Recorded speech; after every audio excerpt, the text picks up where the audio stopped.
¿Sabe por qué se suicidan? Porque ellos están cansados de tenerlo todo. Eso se oyó de un testimonio de un joven que por llamar la atención de los padres y demás, es que él quiso hacer algo que estaba reñido contra las leyes y todos se sorprendieron. Cuando le cuestionaron, dijo, es que estoy aburrido, lo tenemos todo. ¿Qué es la salud mental? Pues simplemente es, vamos a decir, es el bienestar emocional, social, psicológico, espiritual de las personas para conocerse, aceptarse, amarse primeramente y luego llevar adelante relaciones con los demás. Creo que siempre es bueno la prevención más que la intervención, porque la intervención es dura. La intervención a veces tiene que ser, yo les digo a mis pacientes, a veces esta sesión va a ser como cirugía sin anestesia. Pero el psiquiatra va a tratar, digamos, a quien posiblemente está al umbral de entrar al psiquiátrico, ¿no? Es más, va a medicar. El psicólogo no, el psicólogo quiere más bien evitar que las personas se enfermen y caigan, por decir, en la locura. Tenemos que asemejarnos a ese ser que se hizo hombre. Jesús vino a la tierra, ¿cómo vivió? ¿Cuál es el modelo de vida? Él también fue psicólogo, porque no necesita títulos, sino conocer e interesarse por las personas, por sus necesidades. ¿Cómo están, señores? Bienvenidos una vez más a Experiencias con Gabo Chavarría, su podcast favorito, este podcast donde conocemos a personajes interesantísimos de todos los rubros que nos cuentan sus experiencias. Este episodio es patrocinado por mi empresa Nuntius Growth Enterprises. ¿Te faltan clientes? Te ayudamos, hacemos publicidad en redes sociales con estrategias de creación de contenido de alta calidad. Si estás interesado en crecer tu empresa, tu negocio con nosotros, está apareciendo en este momento en la pantalla un número. Escríbenos y te mandaremos toda la información. De antemano, muchísimas gracias. Señores, el día de hoy tengo una persona muy especial. Como siempre, tengo la dicha de tenerlo aquí enfrente mío y vamos a hablar de temas interesantes, sin duda alguna. Israel Varela. ¿Cómo estás, querido Israel? Bienvenido a mi podcast. Estimado Gabo, muy privilegiado de estar acá, aportar con la juventud, ustedes que manejan todo este conglomerado de lo que tiene que ver la tecnología. Decía antes, me hace recuerdo a esos tiempos arcaicos, por decirlo, donde teníamos que realmente crear cosas, pero que en este tiempo, wow, es sorprendente. Así que estoy a tu disposición. Muchas gracias en principio por haber venido. Esos tiempos ya me interesan porque me dijiste, yo tuve algo que ver con esto. Por supuesto ha de ser interesante porque hablemos de años atrás, realmente lo que se necesitaba para la producción no solamente era los equipos, sino era talento, visión, creatividad, pero seguramente que eso también hablaremos. Querido Israel, para las personas que no te conozcan, necesitamos que tú mismo te presentes. Y para eso es que la primera pregunta de este podcast es, en tus propias palabras, ¿quién es Israel Varela? Ok, antes de responder, me hiciste recuerdo a lo que pasó en mis tiempos de universidad. Fue un docente de humanismo existencialismo que dio una tarea que parecía muy, muy fácil. Dio 2 semanas. Y todos dijimos, eso es fácil, porque dijo, no bibliotecas, no tienen que preguntar a nadie, simplemente ustedes. Llegado el momento, el 5% presentó la tarea y la pregunta era, ¿quién soy yo? ¡Ojo! Y cuando de pronto preguntas ahora, realmente me pongo en el lugar de mis pacientes porque eso es lo que hago. ¿Quién eres? Defínete, da tu concepto. Bueno, me toca. Ok, empecemos, ¿no? Bueno, soy Roberto Israel Varela Torres, tengo 56 años, he nacido en la ciudad de La Paz el 25 de septiembre de 1968. Soy el segundo hermano de 4, pero por, no sé, si un reconocimiento justo y injusto, siempre me han considerado el mayor. Tengo una hermana mayor, ella es psicopedagoga, tengo un hermano que también trabaja en los medios, es comunicador, vive en Santa Cruz, tengo una hermana menor que es psicóloga también. Y bueno, acá estoy yo. Mis padres, Roberto y Victoria, hace unos 10 años se vinieron acá, y luego seguramente contaré eso, pero decía, vengo de una familia donde las expresiones afectivas han sido abiertas, los abrazos, el cariño. Soy de una raíz que considero para mí fundamental. Vengo de una familia que abriga la fe cristiana. Por tanto, eso también ha influido mucho para que a futuro yo me constituya, digamos, en un psicólogo, ¿no? Me vine acá un 4 de enero de 1987. Terminaba el Mundial 86 en México y salía campeón Argentina. Y bueno, ese año yo salí bachiller. No me presenté a mi acto de graduación porque los pasajes ya estaban comprados. Y era apoyar a mi hermana. Ella había sentido un llamado especial de venir acá a Sucre, era una ciudad universitaria, ella quería estudiar y la condición fue si lo convences a tu hermano de ir, porque tú eres la hija mayor, pero primera vez que vas a viajar, así que tienes que irte con Israel. Yo pensé que me venía por 4 meses. Lo más anecdótico y curioso es que mi hermana estuvo 4 meses y yo estoy 38 años y medio. ¡Wow! Sí, sí. Bueno, en ese tiempo entonces, ¿qué hice? Estudié y decía yo abrigo la fe cristiana, así que estudié teología. Tengo una primera formación en teología, del cual fui luego 20 años docente también en la formación de muchas generaciones. Creo que eso fue lo que me llevó a empatizar con las personas, a ver sus necesidades, viéndome a mí mismo también. Pero fue justamente, fui representante a nivel nacional, elegido, por la gracia de Dios, creo yo, para ser docente en Chile. No fue mucho tiempo, pero bueno, fui allá, quise representar muy bien la docencia boliviana.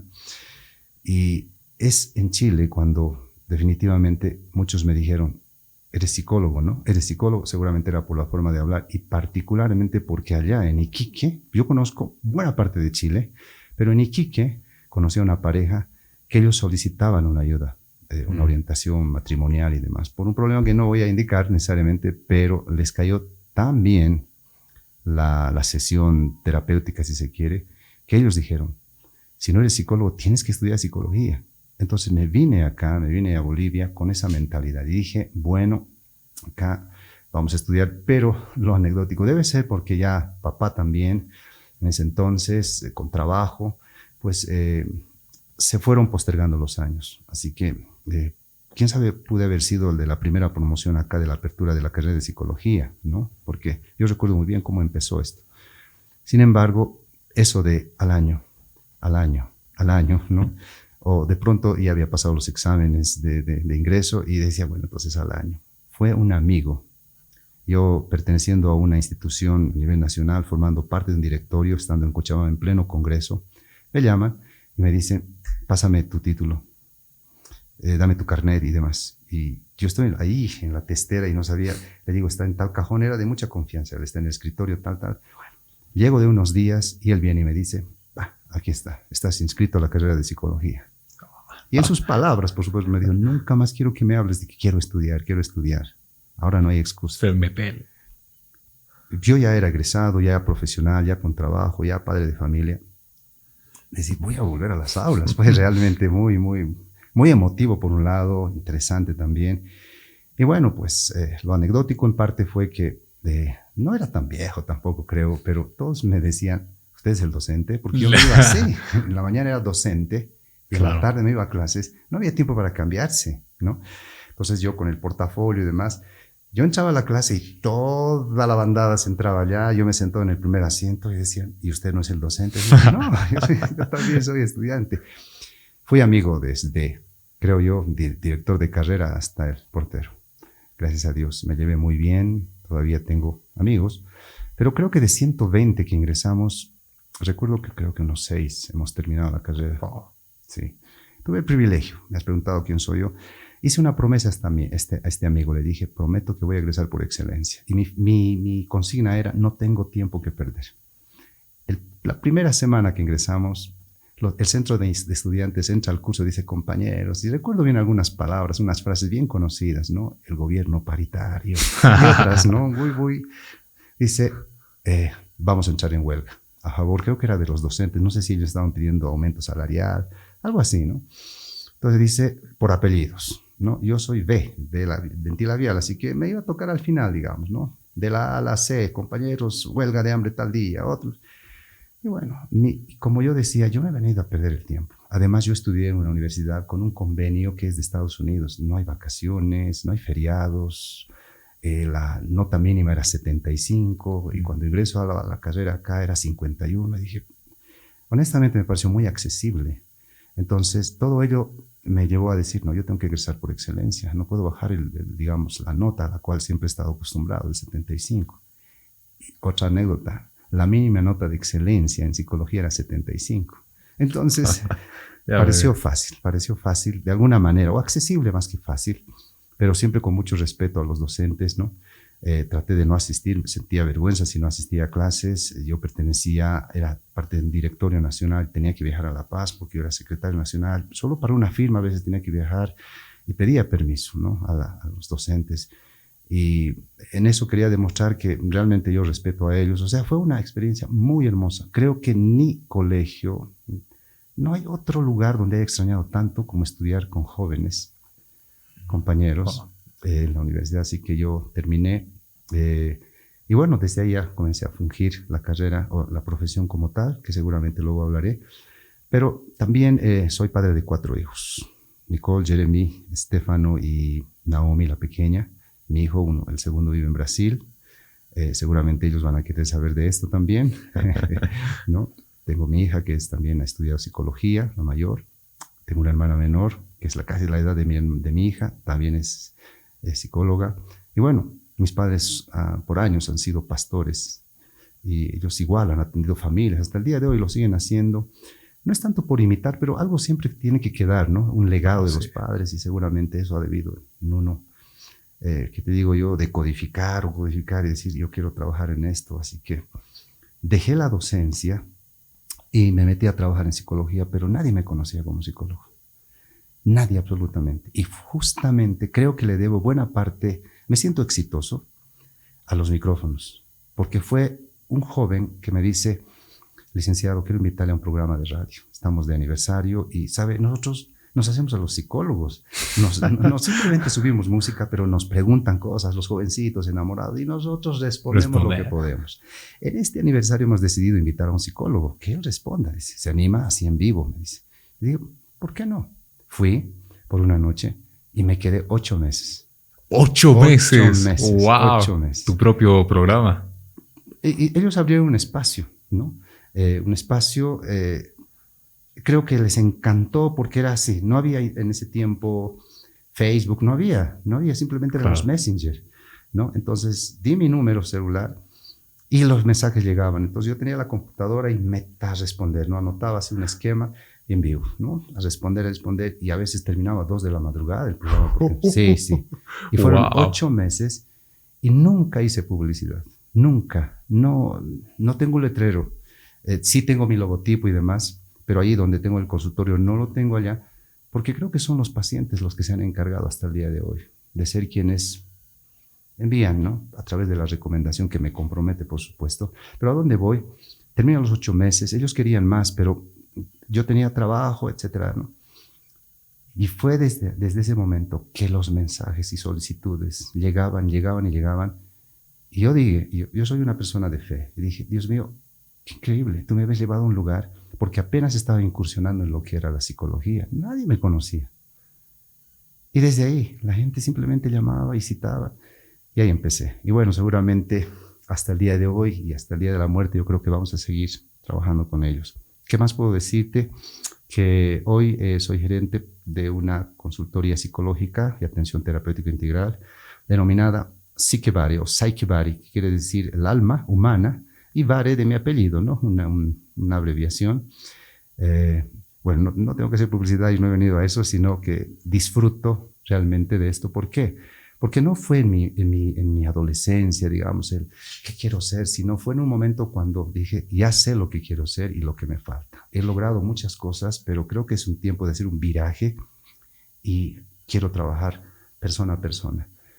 Soy conferencista, he sido docente de oratoria por muchos años también, y refería que mis primeros años me ganaba como productor. Siempre he querido estudiar al principio comunicación social. Yo soy de La Paz y soñaba con llegar a México, porque México era el epicentro, como creo que todavía hay, ¿no? Ahí estaban los artistas. A las series, las televisoras. Y justamente yo tengo una familia por parte de mi madre que son los pioneros del canal, ¿no? De la televisión boliviana, como son los Torres Garay. Puede que no son ahora conocidos, pero en su momento pues, son los pioneros de la televisión nacional en Bolivia, ¿no? Y soñaba con ellos. Ellos parece que tomaban como taxi el avión, irse allá, venirse acá, ¿no? Entonces mi inspiración era un día, voy a llegar a México. Pero llegué a Sucre y aquí me quedé y sin embargo siempre he sido amante de los micrófonos, siempre. Y un amigo empezó una radio que hoy no creo que ya no hay, se llamaba Fortaleza, ¿no? Fue la primera emisora FM que tuvo en el enlace, como en su momento sería satélite, ¿no? Porque todo era con cable antes, ¿no? Me acuerdo Santo Domingo, esa zona, fuimos a instalar la torre y él me nombró, ahora eres el productor, sin título, pero tenía en mí las ideas. Recuerdo bien que había ahí un aparatito que se llamaba Tasca, una pequeña mezcladora de 4 canales apenas, a inventar voces. y hacer, ¿no?, jingles y otras, que esto es fascinante, así que yo te felicito, realmente la estoy pasando bien ya en estos primeros minutos. Qué bien, Sí, querido. Y no, sí. qué dicha escucharte. Mira, los planes de Dios son perfectos. Ya has vuelto a los micrófonos y por supuesto también decías algo que quiero destacar. En mi empresa de publicidad, una máxima que tengo con todos mis clientes es, realmente no importa la publicidad que uno intente hacer, la mejor publicidad es un cliente satisfecho. Correcto. Y eso es así. Y mira hasta dónde te han llevado clientes satisfechos y sobre todo que tú, querendón de tu carrera, querendón de lo que haces, ayudas a las personas a entenderse a sí mismas gracias a que tú eres justamente eso, el enlace. Que es lo que en este momento trato de hacer, porque justamente es mi trabajo ahora. A ver, no, yo no soy psicólogo, ni sé algo de psicología, pero va a ser un reto ya de por sí conocerte. Decías al inicio justamente una trayectoria interesantísima, porque empiezas con teología y justamente el desarrollo de la mente tiene que ver no solamente con la psicología, la filosofía, tienes que tener experiencias y sobre todo el propósito que cada uno de nosotros tiene en la vida. Y algo que me hacía alusión y me tiraba esta pregunta en la cabeza es, cuando inicias la teología, al iniciarla en algún punto de tu vida, ¿pensaste que ibas a ser psicólogo? ¿Te imaginaste este momento? No, porque yo quería ser comunicador. Entonces, si estudié teología, también tenía, digamos, una parte de comunicación, hablar. A mí me gusta comunicar, ¿no? Y eso me ayudó porque por años, por lo menos unos 25 años he estado en continuo, semana a semana, en conferencias. También he abrigado la fe ministerial de la iglesia. Así que fui en un tiempo pastor de jóvenes, ¿no? En otro momento me animé a levantar incluso una congregación, que hoy mis papás se hacen cargo de eso. Nunca pensé que yo iba a heredar a mis papás, algo que uno había empezado, ¿no? Sí. Siempre había admirado a mis padres, ¿no? Pero no soy fanático religioso. De verdad, creo en Dios, no a mi manera, creo a la manera que Él creo que quiere. Soy lector de la Biblia, pero jamás fanático, porque el fanatismo es ciego, te hace perder, te hace inventar cosas, te hace imaginarte y terminas torciendo lo que en origen creo que Dios quiso para las personas. Dios es tan simple, no ordinario, pero como para nosotros. Yo creo que la Biblia ha sido escrita para que lo entendamos y demás. Pero en definitiva, digamos, cada quien decide, ¿no? ¿Qué filosofía de vida tener? Yo, chochísimo. Creo que la psicología sin la teología está incompleto y seguramente luego lo voy a explicar por qué. Sí, y sin duda, todas las preguntas que te digo al inicio del bloque me las has respondido de manera magnífica con esa explicación de quién eres. Así que vamos a entrar en materia y quiero agarrar esta idea que acabas de mencionar, que me parece de lo más curiosa, porque muchas veces creemos que la religión, justamente que hay fanáticos religiosos, yo pienso en lo personal que nubla la razón y muchas veces la razón es la que nos permite tener incluso más fe de la que tendríamos si fuésemos simplemente fanáticos religiosos. ¿Tú qué opinas en ese aspecto? Tú claramente me decías, no eres un fanático religioso, pero ¿por qué consideras que es más importante que en lugar de ser un fanático religioso, simplemente sentir a Dios? Incluso podría decirte que ni religioso quiero ser. Lo voy a definir de esta manera. Yo creo que la palabra cristianos, ¿no? Que todos, la mayoría dice, yo soy cristiano y demás, ¿no? Viene de dos palabras griegas. Uno quiere decir Christos, que significa Mesías o el enviado, ¿no? El Cristo, Jesús. Y anos, que quiere decir pequeño. La fusión de estas dos palabras quiere decir un pequeño ungido. Quiere decir que tenemos que asemejarnos a ese ser que se hizo hombre. Jesús vino a la tierra, ¿cómo vivió? ¿Cuál es el modelo de vida? Él también fue psicólogo, porque no necesita títulos, sino conocer e interesarse por las personas, por sus necesidades. ¿Cuántos depresivos estaban allá? ¿Cuántos enfermos? ¿Cuántos angustiados? Y él supo cómo aliviar, ¿no?, esa angustia y demás. Entonces, él fue psicólogo. ¿Por qué? Porque a él le interesa el alma. Nosotros somos tripartitos en la composición. Somos espíritu, alma y cuerpo. No podemos dejar de lado el espíritu. ¿Quién va a atender el espíritu? El médico atenderá el cuerpo. Los psicólogos vamos a tratar el alma. ¿Y quién tratará el espíritu? O es una conexión directa con un ser supremo, o tiene que ser a través de ministros, de siervos, de gente que tiene un llamado especial para colaborar en esa parte espiritual. Entonces, ¿por qué digo que ni religioso quisiera ser? Porque el religioso es aquel que contamina con sus ideas lo que es creer en Dios o lo que conlleva eso de fe, ¿ya? Y tampoco he venido a hablar necesariamente de eso. Yo no voy a echar lodo sobre las iglesias ni nada, sino me voy al hecho de que cuando haces algo solo por costumbre y ahí le pones un barniz, Dios, pues para mí eso es religión. ¿Por qué? Porque está hecho a tu manera. Entonces, yo no quisiera ser ese tipo de religioso que a mi manera, sino yo quiero ser cristiano. O sea, ¿y cómo se logra eso? Siguiendo los pasos de Cristo. ¿Qué hizo Él? ¿Cómo hablaba? ¿Cómo pensaba? ¿Cómo actuaba? ¿Cómo decidía? ¿Cómo se enfrentaba ante las situaciones? ¿Cómo trataba a las personas? Inevitablemente para eso hay que leer la Biblia. Inevitablemente, ¿no? Y no simplemente ir a una iglesia y oír y decir, él ha dicho, el sacerdote o el pastor o el ministro ha dicho, pero ¿qué tal si lo ha dicho de su sentir? Y simplemente lo tomas ya y se convierte en un dogma, ya se convierte, digamos, casi en una ley. Y eso quieres imponer a veces a tu propia vida o a tu familia y demás. No, yo creo que es comprobando, ¿no? Hasta científicamente, por decir algunas cosas, se podrán comprobar y poner en tela de juicio cosas y te darás cuenta si estás en el camino correcto o no. No sé si me dejo entender entonces. Sí. Yo quiero ser cristiano.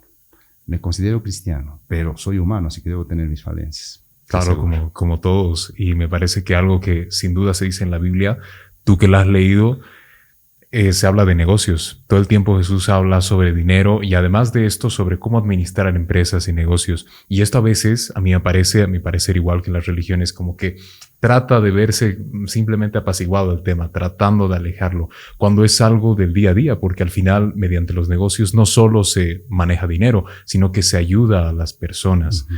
Esa parte dentro de la psicología es la que me gustaría hablar con esta pregunta, que es ¿cuán importante consideras la psicología a día de hoy para las personas? ¿Por qué las personas deberían darse ese espacio para ellos mismos y sobre todo entenderse a sí mismos gracias a un psicólogo o una psicóloga?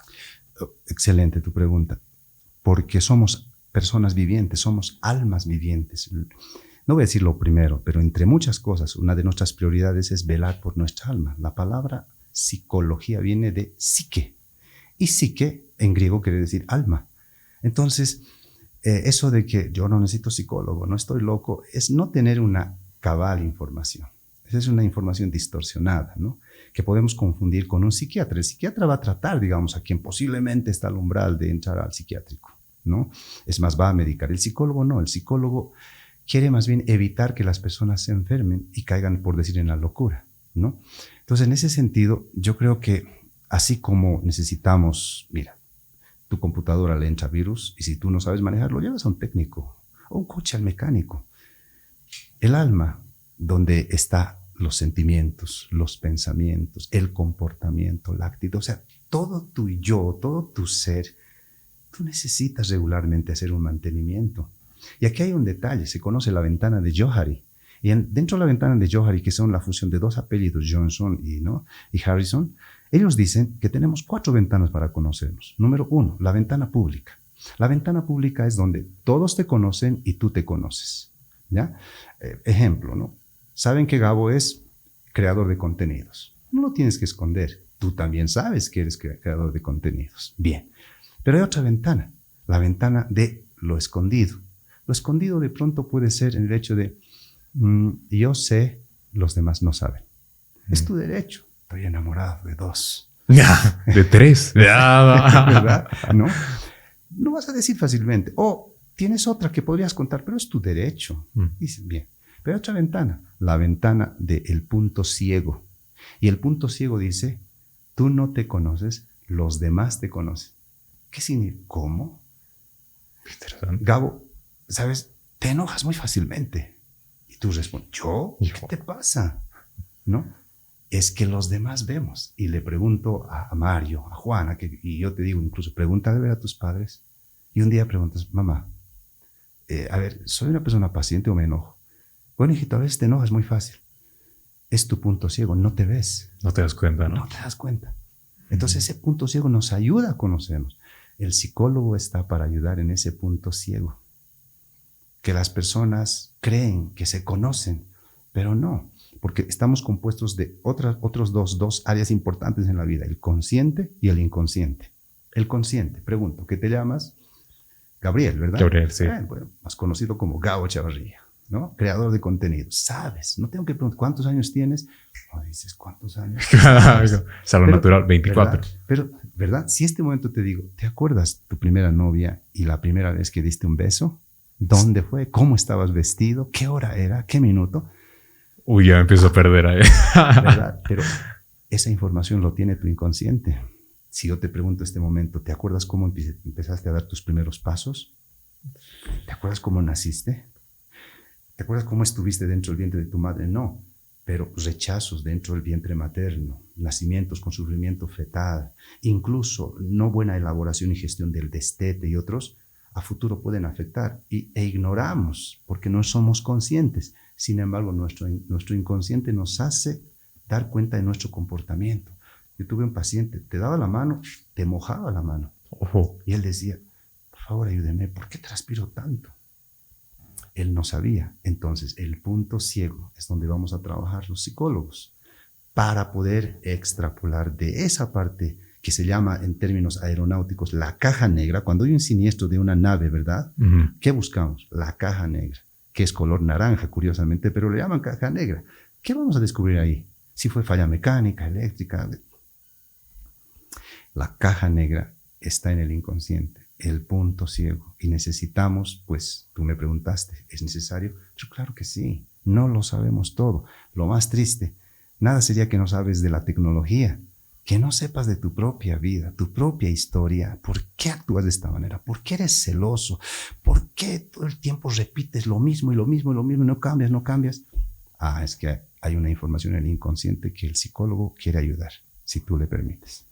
Wow, qué locura verlo así. Estoy aprendiendo, creo que este es masterclass de psicología porque hay tantas cosas interesantes que me llenan sobre todo de más dudas que tienen que ver con la psicología y con el ser humano, que sin duda algo que sí o sí tiene son errores. Y el hecho de pensar que lo sabemos todo y que somos las personas más felices, más tranquilas y mejores del mundo ya es un error de por sí. Y caer en eso, como tú mismo decías, es caer en pensar que nuestra sabiduría lo es todo cuando no es así. Y estamos a punto de finalizar este bloque. Quiero irme con una pregunta bastante corta que tiene que ver con lo que dijiste anteriormente. Y es, cada persona tiene una caja negra. Y esa caja negra es la que ustedes tratan, los psicólogos, de sobre todo sacar a la luz para saber exactamente qué está pasando. Seguramente la caja negra varía, algunos tienen muchas cosas, otros pocas cosas. Hay un momento en la vida donde es muy importante tomar la decisión de, bueno, voy a dejar que un psicólogo me revise, o durante toda la vida podríamos estar yendo al psicólogo para estar mentalmente bien. A ver, la respuesta será así. Yo creo que regularmente se necesita hacer un chequeo médico, ir al odontólogo, ¿no? Mientras vivimos, siempre vamos a necesitar, incluso ir a la peluquería, ¿no? Con esos sencillos ejemplos estaría respondiendo que el control no siempre debiera ser cuando ya tengo problemas. Ese es nuestro problema, cuando ya estamos cariados, cuando no tenemos un problema, ¿no? Y es para extracción, ni siquiera hay solución, y queremos que el profesional resuelva el problema. No, yo creo que siempre es bueno la prevención más que la intervención, porque la intervención es dura. La intervención a veces tiene que ser, yo les digo a mis pacientes, a ver, esta sesión va a ser como cirugía sin anestesia, va a doler, pero no hay manera. No hay otra manera sino para sanar y poner remedio. Tienes que sentirlo, tienes que darte cuenta para no volverlo a repetir. Entonces, respuesta concreta, permanentemente, en las buenas y en las malas, hay que ir al psicólogo. Claro, porque así la salud mental está todo el tiempo cuidándose. Correcto. Qué genial, Israel. Estamos hablando de cosas muy interesantes. Ahora vamos a pasar un segundo bloque donde vamos a seguir hablando de esto. ¿Te parece bien? Por supuesto que sí. Perfecto. Enseguida volvemos a Experiencias con Gabo Chavarría, señores. Sigan con nosotros. Continuamos, señores, en Experiencias con Gabo Chavarría en esta masterclass de psicología. Estamos charlando con Israel Varela, psicólogo, teólogo también. Muchas dudas que voy a hacer a continuación, como también las que fui haciendo, no solamente son curiosidades, sino es casi lo que creo que tú podrías estar haciendo y lo que haces con tus pacientes. Entender a la persona. Y te estoy entendiendo, eres una persona muy interesante, sobre todo con un punto de vista muy curioso, porque siempre te basas en tu interior justamente para desarrollar todo lo que tienes en el exterior. Pero a veces cuando tenemos retos, siempre hay que operar de manera distinta y adaptarse al exterior. Y es la pregunta con la cual quiero iniciar y de lo que decíamos antes de comenzar este segundo bloque, la pandemia. ¿Cómo hiciste en la pandemia para justamente tratar a tus pacientes? ¿Qué retos enfrentaste y cómo tuviste que aprender a adaptarte a un medio como en el que estuvimos? Ok, excelente pregunta y creo que si no me la preguntabas te la iba a mencionar. La pandemia no puede pasar así por así, ¿no? Yo considero que somos sobrevivientes de la pandemia. Muchos se fueron y hemos quedado. Y los que hemos quedado creo que tenemos que hacer honor a estas personas que quisieron vivir y no pudieron. A partir de ese momento, considero yo que la vida debe cobrar otro sentido. Lamentablemente a veces nos olvidamos de él, pero voy a tu pregunta. Era el 9 de marzo de 2020. Estaba en la ciudad de Cochabamba comprando un vehículo, ¿no? Entrar en detalle sería muy largo, pero era un coche que costaba 25,000 y yo lo estaba comprando en 15,000. Así que me presté donde pude, también con miras de no solo tenerlo yo, sino poder venderlo y quién sabe tener algo más. Hasta ese momento no tenía idea de que iba a llegar alguna pandemia. Ya se hablaba de que había un virus, el 2019, en Wuhan, ¿no? Allá en China. Pero a Bolivia, como casi siempre, llega todo atrasado. Por Va a llegar atrasado. Bueno, estoy por Arani, viniendo con el coche, pero yo me sentía en las nubes. Era un coche, pero avión por tierra, ¿no? Precioso, nunca había tenido un vehículo así. Entonces me pongo a almorzar un rato y es allá donde oigo y dicen, hay el primer caso de COVID en Bolivia.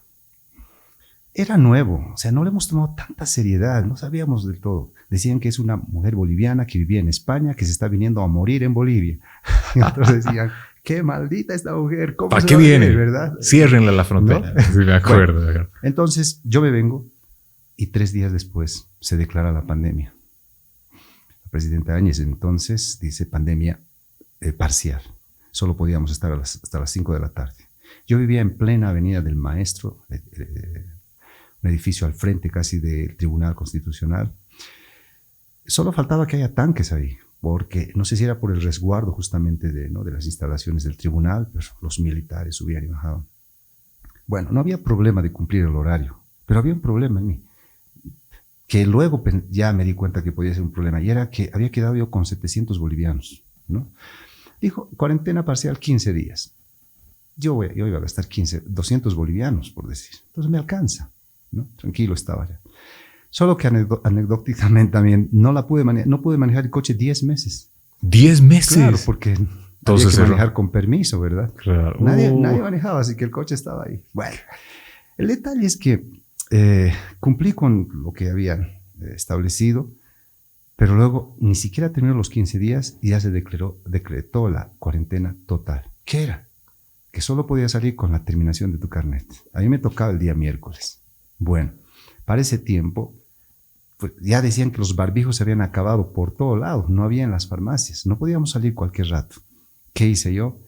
Me tocaba salir al mercado, hacer mercado, porque hemos priorizado la alimentación, ¿no? Claro, sí. Ese día yo sentí que era el representante de la familia, el embajador, ¿no? Para ir al mercado, comprar y que dure una semana, por decir así. No había pues barbijos. Vi un pantalón jean y sacrifiqué ¿no? Y me gusta la costura, así que tenía una maquinita, una casera, hice. Y que eso pasa otra anécdota también, porque yo me fui, pero era muy bonito, tenía un sombrero del mismo color jean también. Veíamos al frente, alguien te cruzabas al frente, no querías estar cerca de nadie porque el aislamiento social nos hablaban tanto que hoy uno da ganas de reír por todo lo que hemos hecho, ¿no? Bueno, voy a este punto. El detalle es que no terminan los 15 días y se sigue decretando y se sigue extendiendo más y quedé con 50 bolivianos. El dueño del edificio pues tenía una enfermedad de base, había sido diabético, así que todo con candado. Nadie podía entrar, no había trabajo. Solo fue ahí cuando dije, ¿qué voy a hacer ahora? ¿Qué voy a hacer? ¿Qué hago? Y terminé haciendo barbijos. ¿Barbijos? Mi hijo dice, papá, no, mi amigo ha visto, ¿no? Una foto le mando, ¿qué tal? No le había mandado a su amigo, y dice, quiero 17 barbijos. Oh. Yo no pensaba. Y bueno, río, digo, ¿de dónde voy a sacar pantalones? ¿No? Claro. Y terminé haciendo unos centavitos tenía, compré tela y así, más para no aburrirnos en parte, aunque no me aburrí en realidad, pero para estar activos, hice un poco de dinero entró por ese lado, pero ya era serio, era 50 bolivianos. ¿Qué voy a hacer? No le voy a decir, ¿qué hago? ¿Qué hago? Había muchas bocas que alimentar y demás. Y fue ahí que un día suena el celular, me dice, algunos me dicen doctor, otros dicen licenciado, otros etcétera, ¿no? Dice, doctor, quiero que me atienda. Yo le dije, imposible, aunque quisiera, no sé, no hay acceso aquí al edificio. Digo, pero quiero que me atienda de forma virtual. ¿De forma virtual? Yo solo hice me acuerdo, una maestría de forma virtual, pero ese estilo de maestría o de virtualidad era muy diferente a la que luego ya evolucionó, ¿no? Sí, sí. Y le dije, es más, en la universidad nos instruyen, no puede ser virtual, tiene que ser presencial. Y es más, hasta nos enseñan cómo debe establecerse un gabinete, dónde los asientos, etcétera, etcétera, ¿no? Virtual, imposible, yo tengo que verlo a la persona, ¿no? Cómo está de pies a cabeza, de cabeza a pie, se sienta, no se sienta, me atiende, se mueve, era necesario, ¿no? Entonces le dije, dentro de mí decía, yo no he aprendido eso. Y le dije, es que no puedo atender virtual, va en contra de la ética.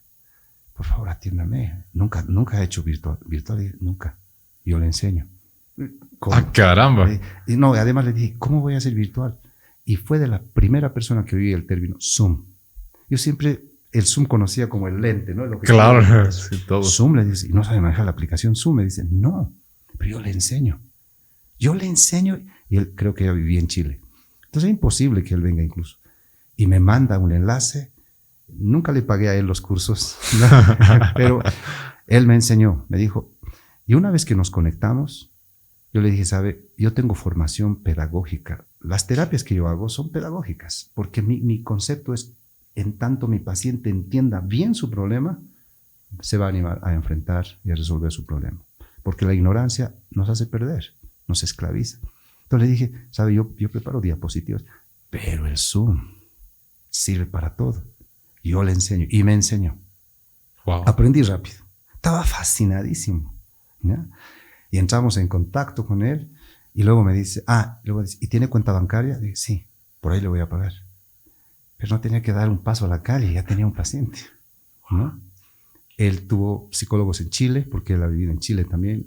Le dijo, mi psicólogo ya no me puede atender, así que me ha dado referencia de usted. Y la verdad es que nunca pregunté quién le había referido mi nombre, pero entramos y me fascinó.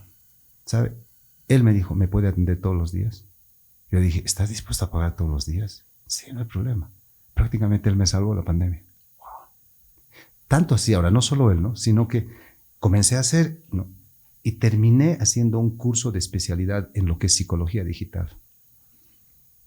Tuve que comprar estos micrófonos, ya mi gabinete se convirtió en un metro, digamos, ¿no? Tenía que pensar en la parte de atrás, las luminarias y demás, ¿no? Y definitivamente, siempre le digo a él, cuando puedo, tú has sido un ángel, sin que sepas, tú has sido un ángel enviado. Me salvaste. Y desde ahí es que hoy tengo más pacientes virtuales que presenciales, porque según yo, la psicología de punta es la digital y la psicología tradicional es la presencial, ¿no? Entonces, ¿cómo he enfrentado? Pues ya había salvado eso, nadie sabía. Yo usaba 50 bolivianos para la semana, ¿no? Y simplemente he aplicado lo que está arancelado. Normalmente en ese momento era 100 bolivianos, ¿no? Ya tenía para mi semana. Él a veces quería 2, 3 veces porque él estaba solo. Digamos, por favor, atiéndame, ¿no? Entonces él enviaba, yo veía mi cuenta, no puedo creer. Yo miraba al cielo y decía, de verdad, soy tu hijo, ¿no? Gracias. Y de esa manera, ¿qué hice en casa? De todo. No me aburrí, porque yo disfruto mi compañía, por decir así, ¿no? Hicimos gimnasia, cocinamos. Honestamente, solo estaba triste porque se fueron amigos y demás, pero más allá de eso, saber que podía contar con recursos para poder comprar lo que se necesitaba, y de paso comencé a crear yo mis propios, no contenidos, nunca, siempre me han pedido que suba también, así como tú, seguramente me enseñarás un día de cómo crear contenidos, pero en ese tiempo comencé a grabar, y fue anecdótico en el sentido de que yo agarraba ahí mi celular, escribía y tenía que memorizar 5 minutos de discurso y no equivocarme, ¿no? Ponía ahí mi laptop, ponía música, un poquito de música, y aquí grababa. Me equivocaba y de nuevo. 2 minutos, todo un día, ¿no? Y eso enviaba a mis pacientes. Enviaba a mis pacientes porque tengo ese llamado. No seré el mejor, pero tenía ese deseo de, es que el gobierno se olvidó de que muchos están muriendo porque piensan que se van a morir. En ese primer momento, la primera ola era COVID, sinónimo de muerte. Yo he atendido muchos pacientes con sus oxígenos y demás, otros que pensaban que se iban a morir, ni siquiera estaban contagiados, no querían salir siquiera a la calle y demás. Y lamentablemente muy poco espacio tuvimos los psicólogos. Yo supe, y justo el hermano de uno de mis estudiantes fue el segundo caso de COVID acá en Sucre. Wow. Que era en la calle Hosman, ahí al frente del tinglado del mercado campesino. Yo pienso y digo, wow, ¿qué se le hizo? Realmente se lo acosó de tal manera porque 2 metros a la redonda, o digo 2 cuadras, nadie podía acercarse. Yo creo que los vecinos hasta rajaban contra él, viene a enfermarse. Y hoy ya no es, por supuesto, pandemia, una endemia, algo que sea, ¿no? Y estos días, ¿cuántos serán portadores del COVID? Pero gracias a Dios ya no morimos, ¿no? En esa estadística que hubo. Entonces, la salud mental era muy importante. Y yo me dediqué a eso. Me metí al estudio a grabar y grabar y grabar y grabar. Fallaba y recontrafallaba. Creo que mis hijos ya sabían de memoria. Tu discurso, ¿no? Porque no había posibilidad de poder regrabar. No sabía manejar estudios. Luego aprendí. No me acuerdo cómo era esta aplicación, que ahí empecé a aprender un poquito más y manejar la computadora, pero me encanta esto. Yo quisiera ser un poco más joven y tener más tiempo, y quién sabe, no es que voy a hacer competencia con nadie, pero sería feliz porque desde inicio siempre quise ser comunicador. Entonces de ahí viene el tema de ser psicólogo también. O sea, me gusta compartir con la gente, hablar con la gente, ¿no? Y no simplemente ideas personales. Aparte de experiencias, también vamos a hablar acerca de lo que serán teorías, por un lado, paradigmas, ¿no? Todo lo que tenga que ver con el protocolo de atención al paciente dependiendo de su necesidad, ¿no? O el problema que presenta.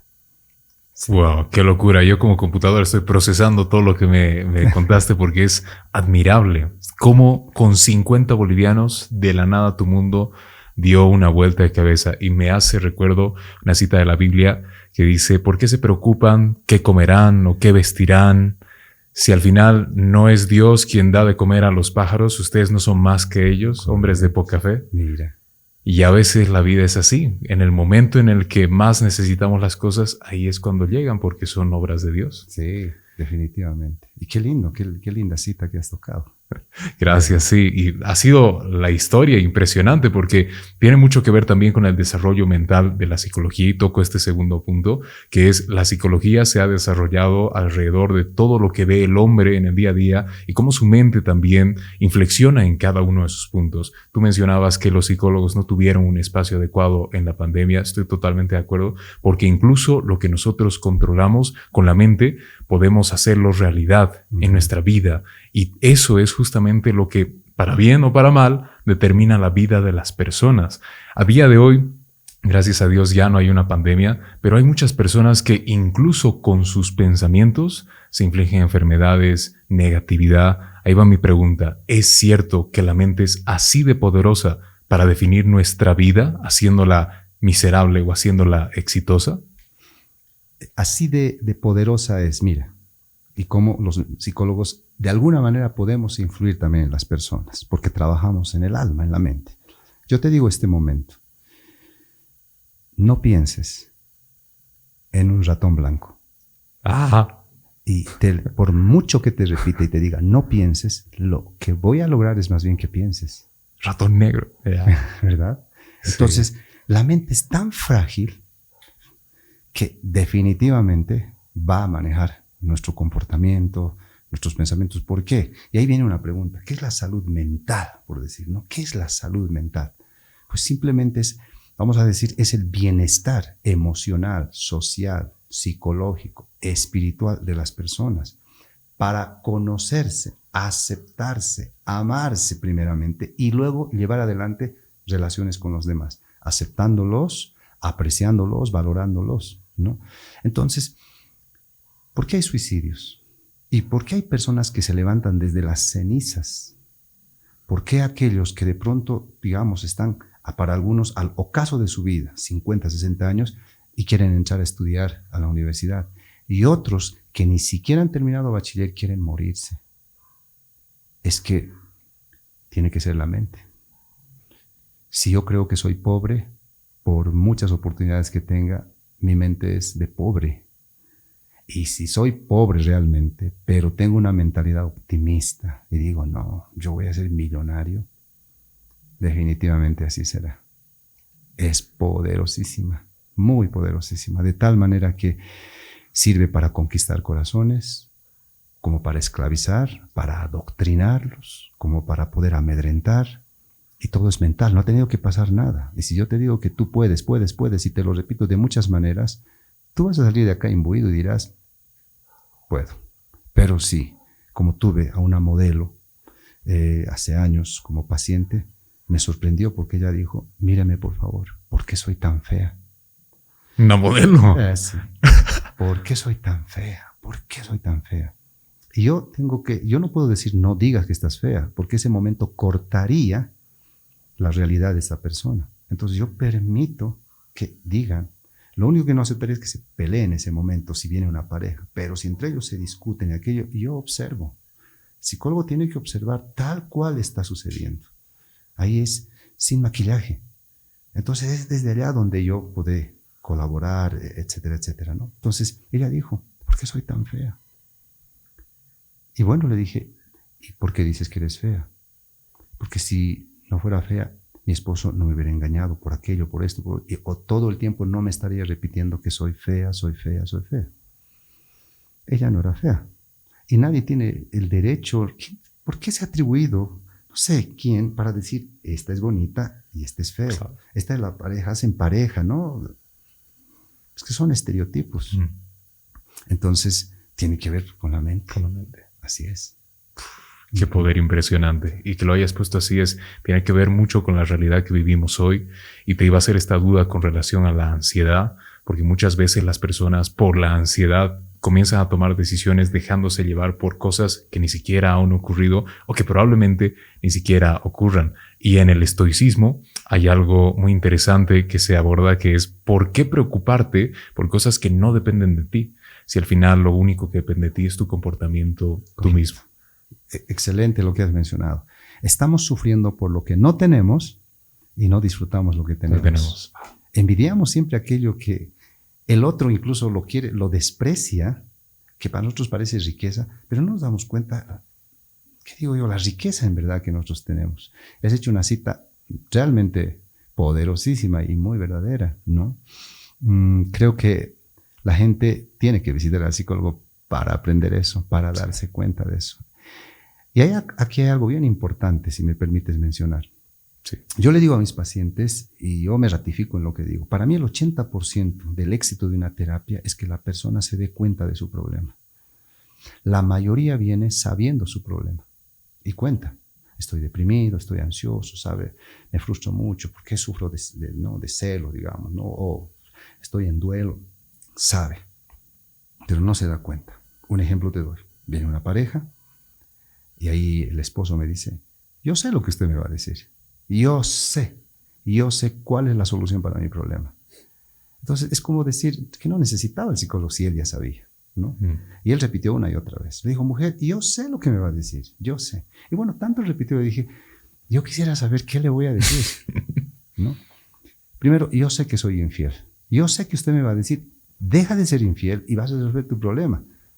De alguna manera es verdad. Diré de otra forma, pero quiero llegar a ese punto, ¿no? Si tu problema es porque te han descubierto tu infidelidad, entonces, ¿qué cuesta mirar a la esposa que te ama? Porque le dije, yo te amo y demás, piensa en los hijos, piensa en la familia, piensa en nuestra historia. Y él dijo simplemente, yo sé. Y le miró y le dijo, pero no quiero cambiar. Qué duro. Entonces, ¿qué pasa? Y aquí te pongo ejemplos. ¿Por qué después de carnaval? Cuenta 9 meses después. Ve al Hospital de la Mujer. ¿Cuántos niños van a nacer? 9 meses después. Pero si ellas sabían que tenían que protegerse mínimamente, que saben que sin protección se pueden embarazar, si están en sus días de riesgo se pueden embarazar, saben que pueden contagiarse de un ITS, de un VIH, saben. ¿Y por qué terminan contagiándose? ¿Por qué? ¿Por qué? Porque solo saben.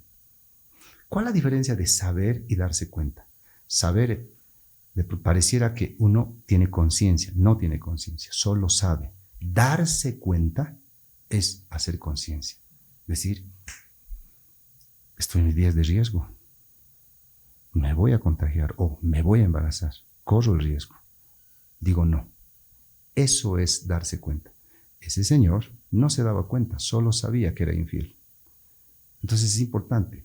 Cuando un paciente se da cuenta, entonces está dispuesto a dejarse trabajar o trabajar consigo. Mientras no, el alcohólico sabe que es alcohólico, pero lo niega más de paso. No se da cuenta, pues. Te dice, no, yo tomo cuando quiero nomás. O no, exageran y demás. Pero ya ha perdido a la familia, ya ha perdido el trabajo, ya ha perdido el respeto, ya ha perdido tantas cosas y lo va a seguir negando porque no se da cuenta. Gente, cuando yo digo que se levantan de las cenizas, es gente que se da cuenta. Sí. La neuroplasticidad dice que nunca es tarde para seguir aprendiendo. No hay eso de árbol torcido no endereza. No, se puede cuando uno se da cuenta que todavía hay vida. Así es, y qué poderoso lo que has dicho, porque más que nada es cierto y el cerebro mismo va creciendo.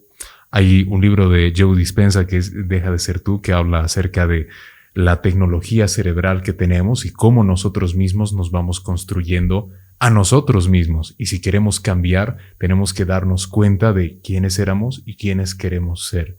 Y voy con esta pregunta a las redes sociales. Están cambiando mucho la percepción de las personas que tienen de ellas mismas. Cuando una persona, por ejemplo, una modelo, ve a alguien, una amiga con una mejor foto y empieza a decirse, estoy mal. ¿Cómo realmente tú como psicólogo, qué aconsejarías para que las personas no se comparen con las redes sociales? Que de hecho tengan una opinión interior mucho más relevante, que la más importante, para así vivir tranquilas. ¿Cómo podemos protegernos de todo lo que pasa en las redes que nos hace compararnos, nos hace deprimirnos? Hasta en países como Japón la gente se suicida, por ejemplo. Es alarmante en ese sentido. ¿Sabe por qué se suicidan? Porque ellos están cansados de tenerlo todo. Eso se oyó de un testimonio de un joven que por llamar la atención de los padres y demás, es que él quiso hacer algo que estaba reñido contra las leyes y todos se sorprendieron. Cuando le cuestionaron, dijo, es que estoy aburrido, lo tenemos todo. ¿No? Bueno, a tu pregunta. La respuesta podría ser muy amplia y quién sabe, no hay que ser tan experto para darnos cuenta de los riesgos y los beneficios que nos trae la tecnología. Mira, por ejemplo, ¿no? Una de las cosas que yo veo es que te despersonaliza. Por ejemplo, si bien, digamos, hoy, que ya estamos en la generación beta, los que están haciendo ya con la inteligencia artificial, sí, no tienen que esforzarse mucho. Casi nada. A lo mucho será escribir algo, ¿no? Pedir que la inteligencia artificial haga y te lo hace, pero una maravilla. Sí. Y simplemente estampas tu firma y dicen, ¿tú lo has hecho? Dice, yo, ¿no? Entonces te despersonaliza de tal manera que te olvidas. Yo soy de la generación del trompo, peli le llamábamos, de las películas, cortábamos y poníamos una piedrita y con las bolitas, las perlitas había que ganarse y demás, ¿no? De ese tiempo donde tú creabas. Yo recuerdo que me hice con tapacoronas y una lata de taquiña, aunque en casa nunca se bebió, pero conseguí una latita de taquiña y también otra latita de atún. Y aprendí, no sé de dónde, porque no había ese tiempo todavía televisión, si no me equivoco, no teníamos acceso. Agarré un alambre y como que esta fuera, digamos, ¿no? Si sirve esto. Entonces, digamos, el envase de taquiña. Le hice un huequito por acá, le puse un alambre y puse tapitas. Hice un bracito, otro bracito, otros piecitos, la cabecita de atún fue y unas antenitas y le puse una capa. Y en ese tiempo había unos juguetes, como en su momento hubo las Barbies, el Kevin. En ese tiempo no recuerdo cómo se llamaba este juguete, este muñeco, que todos los niños querían. Como yo no tenía acceso, uno podía usar la cabeza, hacernos cochecitos si se quiere, ¿no? Y demás. Incluso cuando querías declararte, tenías que escribir puño y letra lo que le vas a decir, ¿no? ¿Verdad? No necesitabas alarmas ni nada para recordarte que de aquí a 2 semanas se van a ver, ¿dónde? En la Recoleta, a las 3 de la tarde, ¿no? Tatuado en el brazo. Ya. Y llegas no solamente puntual, sino antes. Hoy en día, incluso recordándote cada rato, todavía llegas tarde. O sea, ¿qué pasa? Nos ha hecho muy cómodos. O sea, nos lleva a nuestra zona de confort y no estamos cultivando probablemente todas las habilidades que podemos tener. Es de acceso libre y en eso hay ventaja y desventaja. Todo mundo puede entrar. Niños, ancianos, todos tienen acceso a múltiple información. Lo triste es que hay información que no debiera estar al alcance de los niños.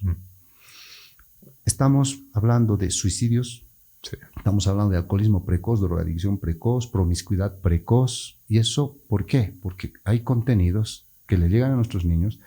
Y la recomendación, ¿cuál podría ser? Yo creo que los papás trabajar en los niños, ¿no? Porque no podría dar un consejo general, ¿ya? Tiene que ser de acuerdo a las diferentes edades y de acuerdo a las necesidades. Y no sé por qué hoy hemos estado hablando mucho de lo que es la fe. Hay algo que dice en la Biblia, si me permites. Sí, claro. Dice así, ¿no? Todo me es lícito, pero no todo me conviene. Todo me es lícito, pero no me dejaré dominar por ninguna de ellas. Yo creo que ese es el parámetro. Todo me es lícito, todo puedo, pero no me dejaré dominar. No todo me edifica.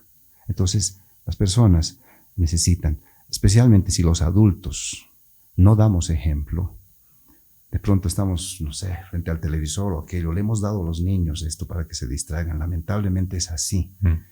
No es malo esto, pero si no hay supervisión, donde terminamos extraviando a los hijos, ¿no? Y somos nosotros los responsables. Entonces, repito una vez más, todo es lícito, pero no te dejes dominar por ninguna de ellas, porque no todo te edifica, no todo te ayuda a superarte como persona. Excelente, excelente respuesta. Tiene que ver con el libre albedrío y cómo nosotros mismos escogemos nuestro camino. Y ha sido el tema que creo que va a cerrar de manera correcta este bloque donde hablamos específicamente de temáticas.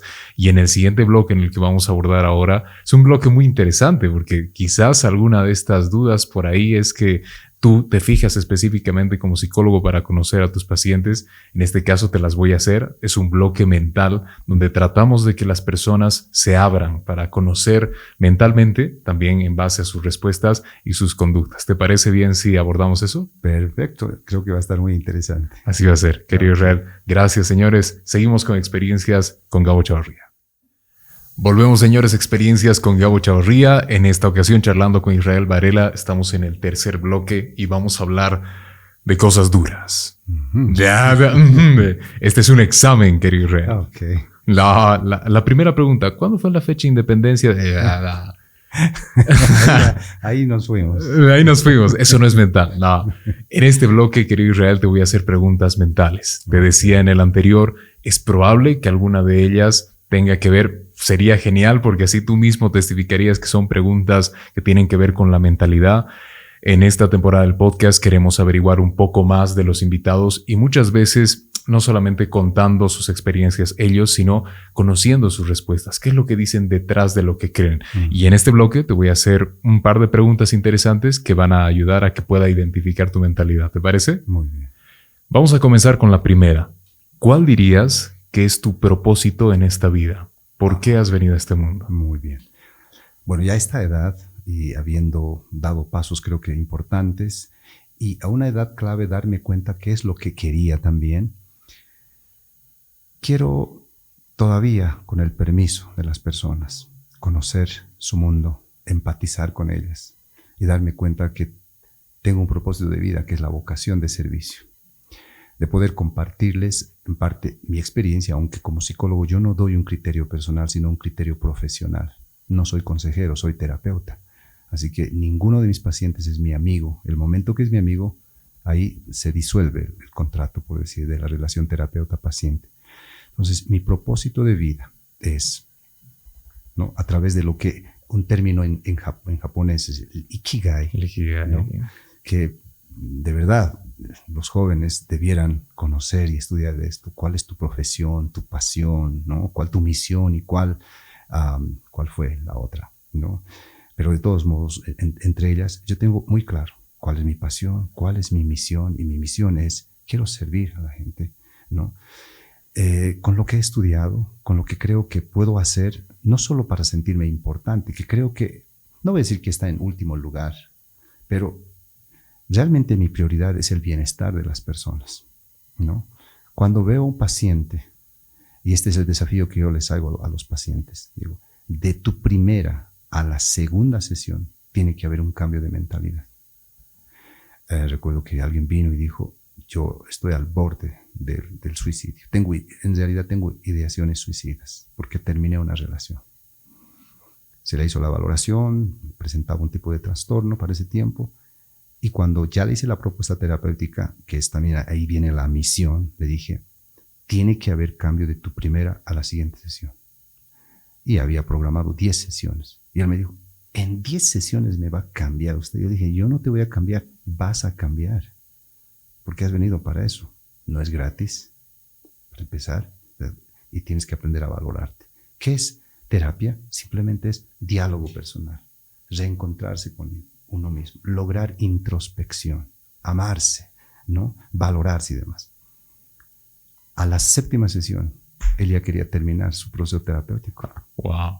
¿Por qué? Porque él había hecho conciencia. Por eso digo yo, el 80% de éxito es me doy cuenta. Ahora me doy cuenta que no tengo por qué estar llorando, por qué estar mendigando, por qué estar rogando, por qué pensar en quitarme la vida. Ahora me doy cuenta que soy joven. Ahora me doy cuenta que tengo, digamos, estas herramientas, ¿no?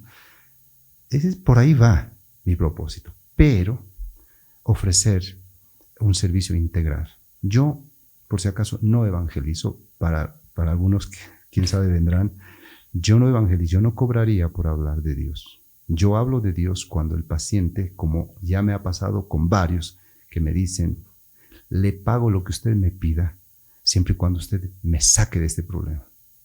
Otros, lo que usted me diga, voy a hacer. Y es allá donde yo aprovecho. Lo que yo te diga, muy bien. Tu problema no solo es psicológico, también es espiritual. No es que le llevo a una iglesia, no hago eso, sino digo, vamos a hablar entonces de la parte espiritual. Entonces, en ese sentido, por ahí va mi propósito de vida. Que Dios permita un día, mi hija también es psicóloga, poder aperturar, quién sabe, un consultorio multidisciplinario para ofrecer diferentes servicios, ¿no? Y, entre otras, ser un ejemplo.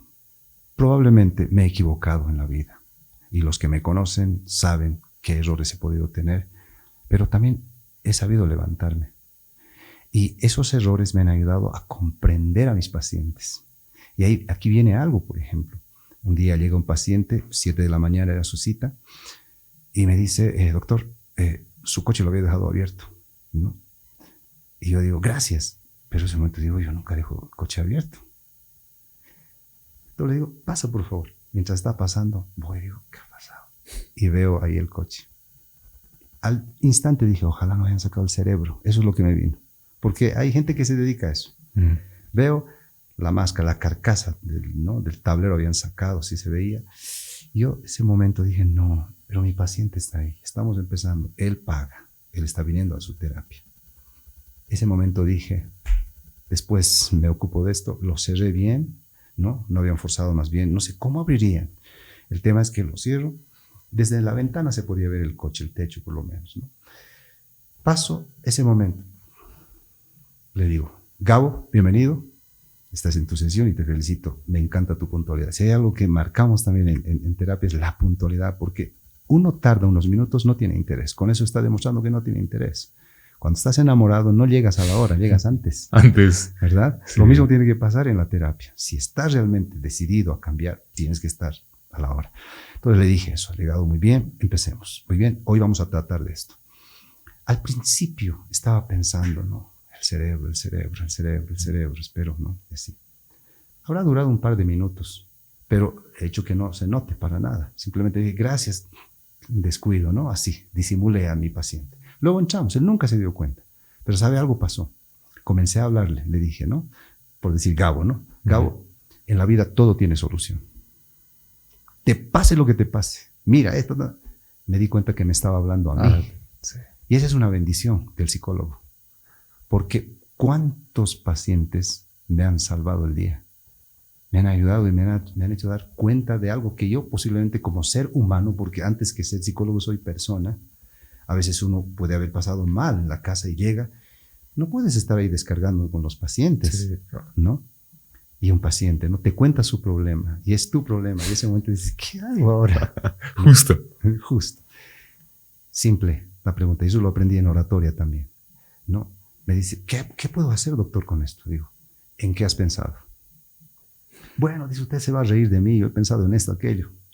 Pero eran las respuestas que yo necesitaba. Él no sabe. ¿Yo qué hago? Complemento y digo, el paciente me dice, doctor, gracias, no se imagina, no me arrepiento de haber venido. Yo le digo, dentro de mí digo, no sabes lo que salvaste, ¿no? Entonces, considero yo que, hablando un poco de lo que te mencionaba, ¿qué te digo yo? Yo me siento fascinado con lo que me ha tocado ser hoy, con lo que vivo y demás. No sé si me desvié, pues recuérdame una vez más el punto que estábamos tocando. Sí, tu propósito en la vida. Y eso, te decía yo, ¿no? Cuando yo veo a un paciente, que más que agradecer su actitud, el brillo de sus ojos. Hoy he tenido a alguien que, ¿sabe? Cuando ves a un paciente así, no hay salario que pueda compararse. No hay. Y de verdad, no es que te inflas el pecho y dices, wow, sé por qué estoy acá. Sé lo que tengo que seguir haciendo. Y algo más, cada paciente es como una maestría, un masterclass, como bien decía hace rato. Se aprende, es increíble, de todo, ¿no? Y como alguien dijo, ¿no? Solo se deja de aprender cuando estás muerto. Y si no tienes ganas de aprender, es que ya te moriste en vida. Entonces tiene que haber ese deseo de seguir aprendiendo, de lo mínimo, hasta de los niños aprendemos. Ahí voy. Qué genial, qué absoluta locura esa respuesta y específicamente tiene que abordar lo que dijiste, tu propósito en la vida, hasta lo estás cumpliendo en esta entrevista y es impresionante que un poco hayamos tocado este tema porque va a venir una pregunta similar, pero que creo que no respondiste en la anterior parte, por lo que tengo esperanza de que va a servir. A ver. ¿Cuál dirías que es el mayor miedo que has superado y qué aprendiste después de superarlo? A fallar y decepcionar y no ser el ejemplo cuando uno ha aprendido lo que tiene que hacer. Posiblemente no solo miedo, ¿no? Sino un conglomerado de cosas, vergüenza, tristeza, lastimar a alguien, principalmente aquellos que viven contigo, que pueden ser en este caso la familia nuclear o los hijos, ¿no? Me ha pasado en la vida haber tenido, quién sabe, un error y levantarme. Pero, repito, ese sería creo que más mi miedo. Y voy un poco más allá, extraviarme y zafarme de los planes de Dios. Si después de haber yo estudiado como 18 años, he quemado pestañas leyendo la Biblia, estudiando, no leyendo, simplemente estudiando. Y después de haber sabido equivocarte en algunas cosas, es duro, por un lado, ¿no? Lo peor que podría pasarme, y va más allá creo que del miedo, sería la ingratitud, el horror, dejar a Dios de lado. Yo creo que Dios, a través de Jesús, un día viene, y quién sabe nos va a llevar, por decir, a un lugar, a su lugar. Y yo vivir en otras andanzas, creo que realmente eso me da miedo, en un sentido, ¿no? Pero eso depende también de mí.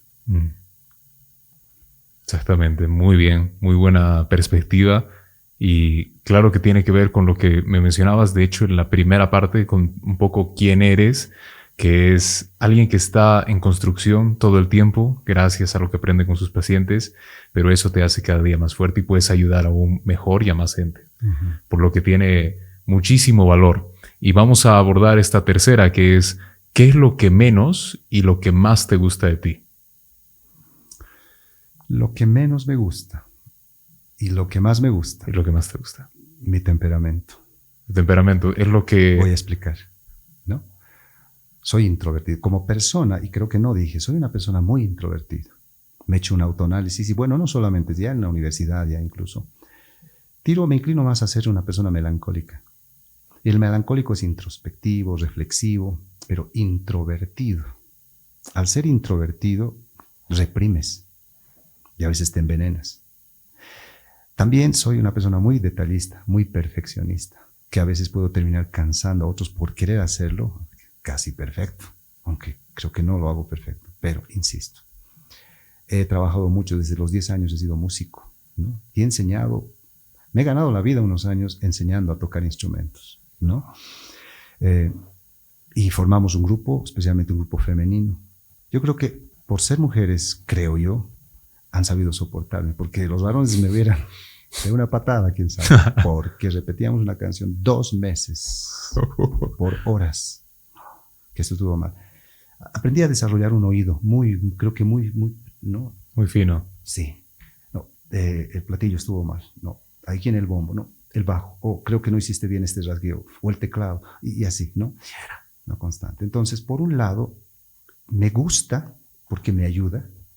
Me ha ayudado también cuando he pensado antes de hablar y me ha liberado de meter la pata, pero al mismo tiempo no me gusta.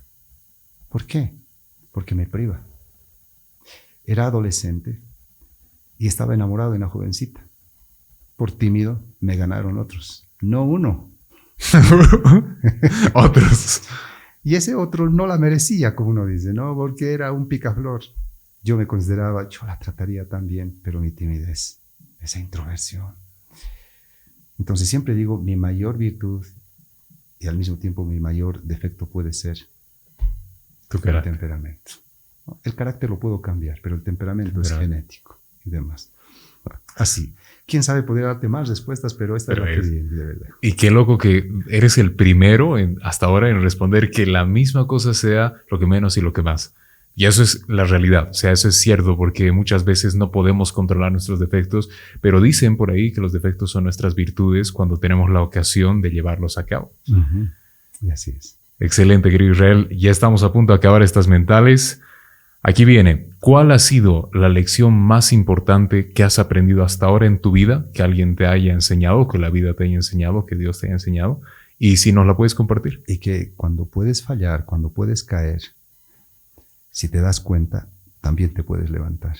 Y que cuando te levantas con experiencia para poder ayudar a otros, para poder empatizar con aquel que también puede fallar y ser más humano y poder ayudar desde esa experiencia. Esa podría decir, de verdad. Miércoles, rompiéndola ya, de una. Y bueno, vamos con esta que es la última pregunta, y es una pregunta muy especial. Te decía, comentaba antes de entrar a este tercer bloque, y es la siguiente. ¿Quién es Dios para ti? Oh, muy bien. Dios es lo que Él dice que es. Él dice, yo soy el que soy. Wow, ¿qué es eso? No me hago, yo soy el que soy. O sea, Él es real. Si Él es amor puro. Si Él es bondad, si Él es misericordia, si Él es la verdad. O sea, hablamos de verdad relativa, verdad absoluta. Muchos creen en verdades relativas. Es mi verdad, tu verdad. Yo creo en la verdad absoluta, porque Dios es la verdad absoluta. Él es el principio, Él es el fin. Él lo es todo, Él es la vida. Gracias a Dios no es la muerte, Él es la vida. Para mí eso es. Qué profundo, ¿no? Y es una dicha escucharte, querido Israel. O sea, hablas de temas tan profundos, pero en palabras tan sencillas, que creo y entiendo por qué tus pacientes te recomiendan. Porque es fácil adentrarse a tu mente, pero sobre todo cuando uno encuentra ese espacio seguro, que es la mente de uno mismo, quiere aprender más cada vez y con cada palabra. Espero que eso hayas hecho en este episodio, en esta entrevista, que por lo menos hayas aprendido algo, que también hayas hecho introspección. A veces tú mismo decías, como psicólogo tienes que escuchar mucho, y creo que necesitabas y necesitan los psicólogos un espacio así, ¿no? Gabo, de verdad eres extraordinario. ¿Por qué? Porque has hecho que hoy me ponga en otra condición. ¿Quién sabe la condición de los pacientes? Porque se les pregunta, pero es bueno, es mirar adentro. Seguro que de ida a casa diré, ¿he respondido bien? ¿Quién soy? ¿No? ¿Quién es Dios? ¿Cuál es mi propósito de vida? Gracias, Gabo, de verdad. Si tú me permites, quisiera dejar unas palabras finales para... Por supuesto. Quienes aprecian lo que haces. Y va a surtir justo de la Biblia. Excelente. Sobre toda cosa que guardes, guarda tu corazón, porque de él mana la vida. Lo voy a dividir en 3 partes. Sobre toda cosa que guardes. Por sobre todo, dinero, propiedades, sentimientos, no sé. personas, fama, sobre todo aquello que tienes hoy. Guarda tu corazón, tu corazón. ¿Por qué?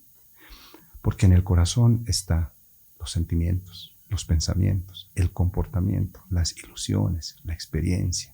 Todo, prácticamente está todo. No puedes estar guardando más tu dinero, porque eso no te vas a llevar al ataúd. Pero contigo sí te vas a ir. ¿Por qué hay que guardar el corazón? Porque de ahí mana la vida. Todo fluye del corazón, que no es este órgano. Estamos hablando del alma misma, ¿no? Entonces, sobre todo aquello que guardes, guarda tu corazón. ¿Por qué? Porque el corazón es engañoso más que todas las cosas. No es tan fácil de controlar. Los psicólogos procuramos, pero quien realmente puede controlar y ayudar siempre será ese bendito ser, Dios. Gracias, Gabo. Ha sido un privilegio, una linda experiencia. De verdad deseo para ti muchos éxitos. Gracias, querido Israel. No, yo el dichoso de tenerte aquí, de aprovechar un poco sobre todo de lo que has hablado, tus consejos, del vasto conocimiento que tienes, y también espero que ustedes hayan aprovechado de esta masterclass. Prácticamente ha sido, porque lo he disfrutado muchísimo. Y bueno, Dios mediante, con esas tremendas palabras de Israel, ustedes también harán un poco de introspección. Se preguntarán, que siempre les invito a que lo hagan, quiénes son, cuál es su propósito en la vida, porque si estamos en este momento, por algo es llamado presente, porque es un regalo. ¿Para qué pasárnosla pensando en el futuro y en el pasado?